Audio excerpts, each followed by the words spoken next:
Has there ever been a time in your life when you've fallen out of love with gaming? Well, for me, that was around the launch of the Sega Dreamcast in 1999.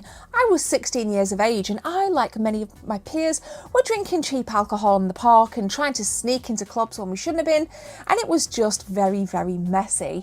Yes, I sold my Super Nintendo, I wasn't interested in PlayStation anymore, and I think I just tossed my N64 out somewhere. Please don't shoot me down in the comments. Those were the times when I just didn't really care about video games. And for me, that is pretty much how I became to neglect the Sega Dreamcast. There were a few people in my peer group that had it, and I did experience the Dreamcast, but I predominantly missed out of it on launch. Looking back, it wasn't marketed very well, we know that now, and I also have a lot of love for the Sega Dreamcast as we continue into 2023. So, here's what we're going to be doing in this video. I'm going to be talking to you about some of my favourite and pinnacle Sega Dreamcast games, and I'm going to share that nostalgia, that adult nostalgia, with you. Then we're going to come back and conclude. So I would ask that you leave a like rating if you're a Sega Dreamcast fan, or you might just like my cheesy t-shirt, or maybe this episode will make you smile. Whatever it is, subscribe, and let's roll it.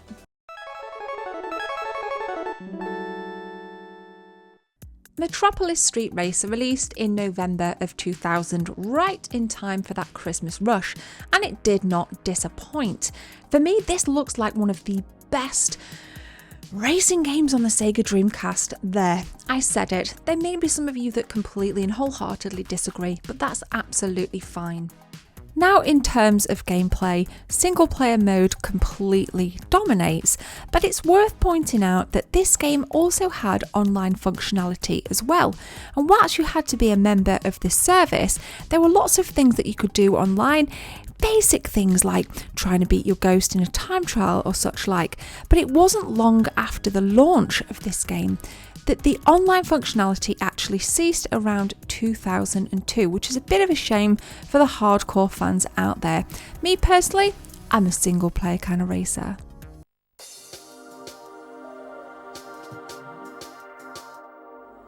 Three, two, one, go! Online functionality aside, single player race mode is very much alive, and as you can see, it looks buttery smooth.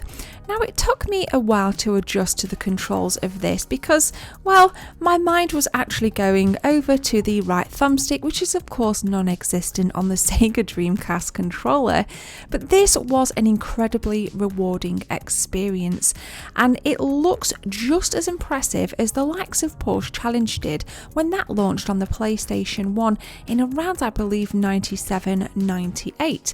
So if you're after a really nice racing experience on your Sega Dreamcast, hop on over to this gorgeous looking and feeling game.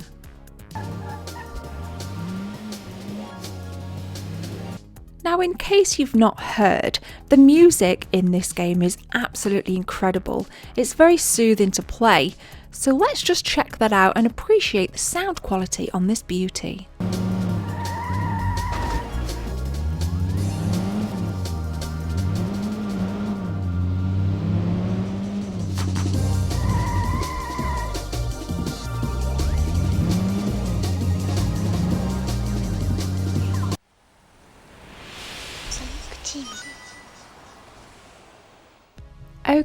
Okay, I admit, Sonic Adventure for me was a very difficult game to understand back on launch, and that's because I'm almost 40 years old, and that means I was alive in the prime of the 16-bit period. What a glorious period that was in video game history. Now, I was a 2D left-to-right Sonic girl, so when this came out into, I think it was 98, I struggled. I'm not going to lie, I really struggled, but it has since grown on me, and as you can see from my measly efforts of gameplay, I'm not exactly attuned to the 3D Sonic world, but I've got a lot of practice to do. I used to be a lot better than this in my adult life, but I haven't played this game for years. Now, look at the visuals, there's no denying how gorgeous the environments look. The sprites themselves look really well polished. I think the water does look pretty decent in terms of Dreamcast, and I know that this has a lot of fans out there.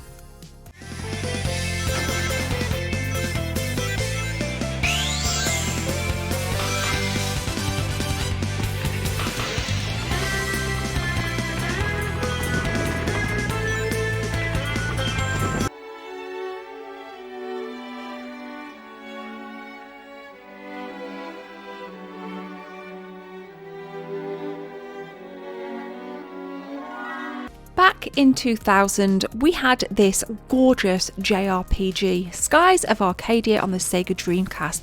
Look how gorgeous it looks, with its beautiful, bright popping sprites, character design, and excellent turn-based combat.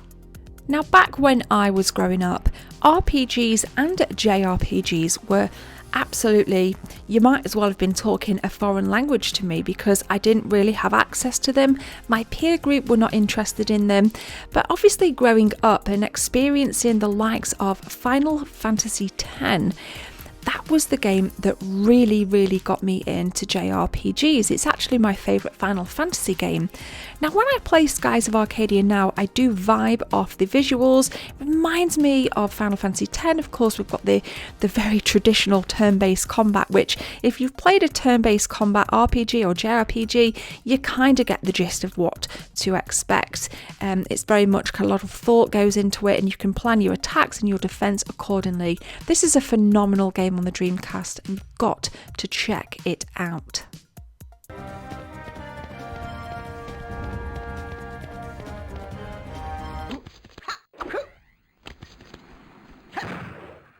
I knew what to expect going into Rayman 2 The Great Escape because I've played the first on the PlayStation 1. Whilst this is a more of a 3D environment compared to the 2D side-scrolling adventure game, it's Rayman, and he uses his massive hair to fly and navigate his jumps very carefully whilst launching these small orbs of light as projectiles to try and kill enemies.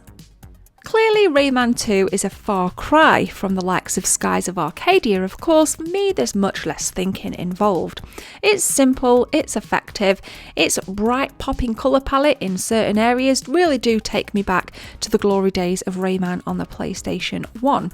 You can pick up various items around your environment to kill enemies, reveal secret doors, collect objects. I mean, it's Rayman. It's bloody awesome.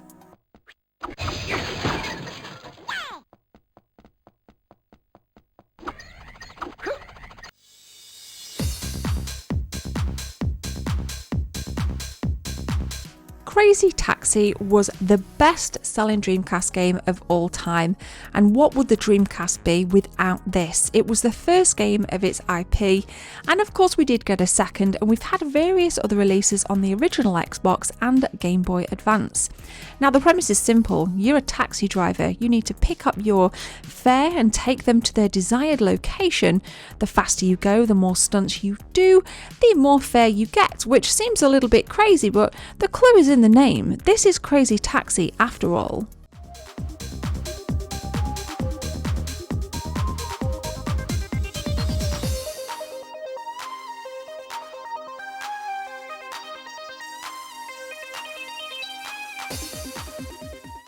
Fun fact, this was the first Sega Dreamcast game I ever played.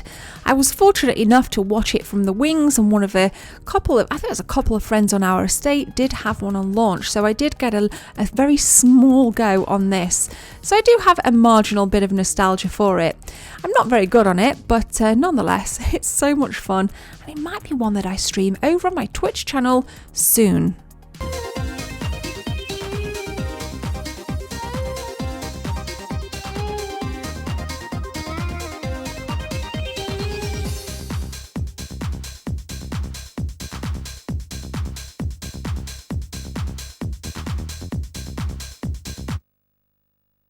Jet Set Radio!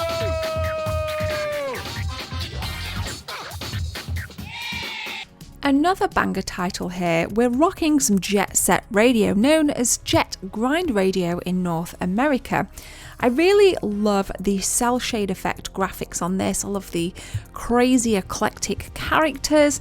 I mean, it really does pack a punch, but it's again does something that I feel a lot of Dreamcast games do.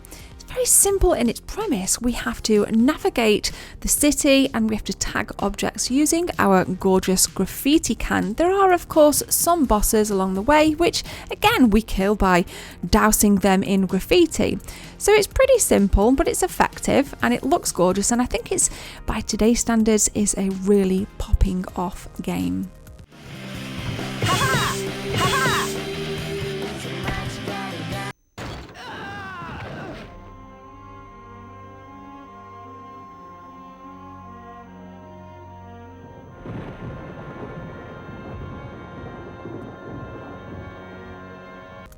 There's no doubt in my mind that Shenmue is an absolute masterpiece. From start to finish, you're gripped. And I think if you're a person that's also experienced loss like our main protagonist, Rio, you really do feel this game in many, many ways. Don't get me wrong, there's light-hearted games, there's lots of really cool stuff that you can do with a great nod to retro games like Super Hang-On, but overall there's a serious premise to this game. Now, I completed it a couple of years ago on stream. Okay, I played it on the PlayStation 4 rather than the Sega Dreamcast, but the experience did not detract one bit. I mean, I just wanted to stay on those forklift trucks for forever. We had so much fun, and I just feel so blessed to have met Yu Suzuki, obviously the creator of this, and I really do hope we get a fourth release. First, I'll teach you the steps. Step forward, step again. Then kick. Okay. Sega Rally Championship did a phenomenal job at bringing the arcade experience across to home consoles. This game again has held up pretty well in terms of its graphical standards, and what I really like is just how different the cars feel on different surfaces, or maybe different cars on the same surfaces. It was quite revolutionary thinking back. Now, I'm a bit of a sucker for this. When I do go into an arcade, this is the first game I look for. You bet your ass, me and Jess are always racing against one another.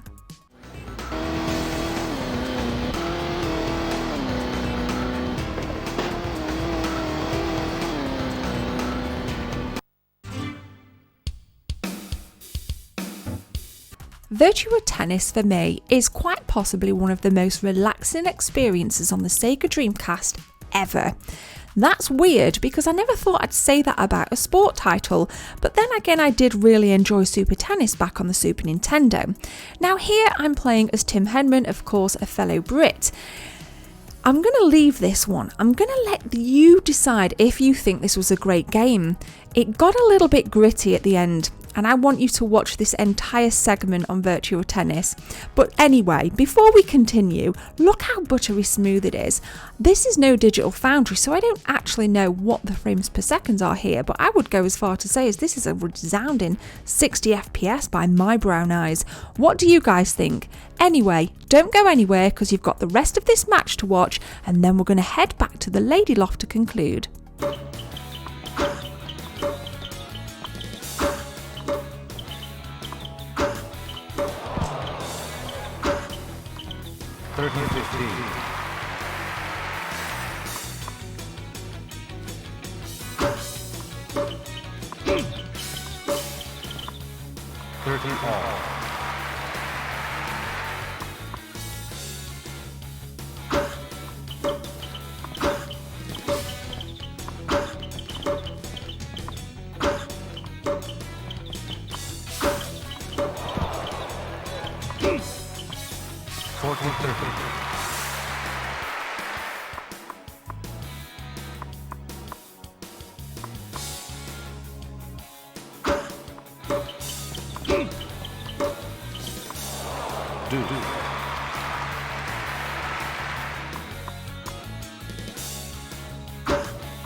Advantage Henry.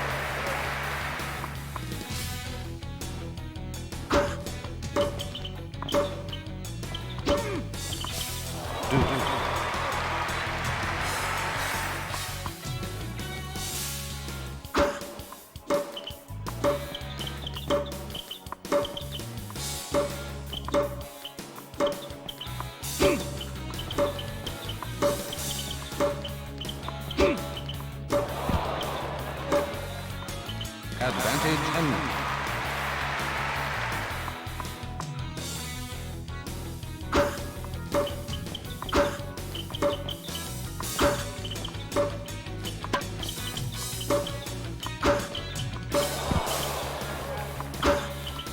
Game set and match Henry.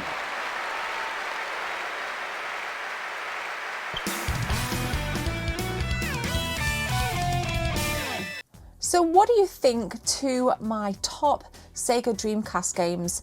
On reflection, Sonic Adventure didn't appeal to me back then, and of course the Sega Dreamcast didn't appeal to me back then because I just wasn't into gaming, I was doing other things. And I thought it was a really nice game that thought out the box. You know, I'd gone from 2D Sonic to this all of a sudden 3D adventure game with music that I wasn't used to hearing. I was of course used to the 16-bit chiptune era, but as an adult it's weird how your gaming taste changed because I can really appreciate that game now. So for me, I have an adult nostalgia, which is very different to my childhood nostalgia because I have no childhood nostalgia for this game. So it's a nice one, and I couldn't imagine talking about the Sega Dreamcast without including Sega Adventure.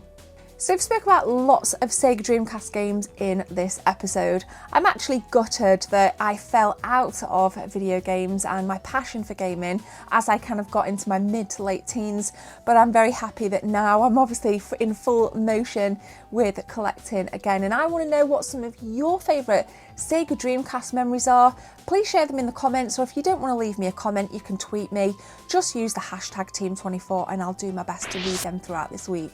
So thank you very much for watching. Don't ever drink alcohol because it's really bad for your mental health. And guys, leave a like and subscribe like I said, and I will see you in the next one. Cheers. I need a few seconds of your time to tell you about channel memberships. If you guys want to become a channel member, click join from the main page or the second link in the description. There are 3 tiers, all with different perks for you if you want to become a team member. Thanks for your time. Let's continue with the video.